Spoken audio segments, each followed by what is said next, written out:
কালীঘাটে আসুন মাকে দর্শন করতে, মাকে অবশ্যই দর্শন করুন এবং ভালো খাবার খেতে হলে চলে আসুন কালীঘাট দুই বোনের হোটেলে। চিকেন থালি, মাটন থালি, ইলিশ থালি।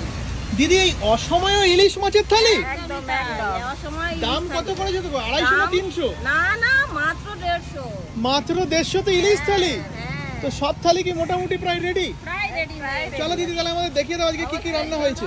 চলো আমরা এবার দেখতে যাচ্ছি দিদিদের হোটেলে কি কি রান্না হয়েছে।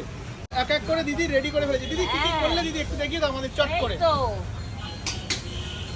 দেখিয়ে দাও। রেডি হচ্ছে, একটা একটা করে আমি রেডি করছি আর একটা একটা করে এই পাশে নিয়ে আসছি। আচ্ছা আমাদের দোকানের রাজা হচ্ছে মটন এবং ইলিশ হচ্ছে রানী। তো চলে আসুন, আমি এখন ইলিশ বানাচ্ছি, সরষে ইলিশ।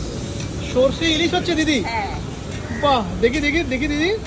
বাহ, দারুণ। দেখুন দিদি কিন্তু সরষে ইলিশ বানাতে শুরু করে দিয়েছে। তো দিদি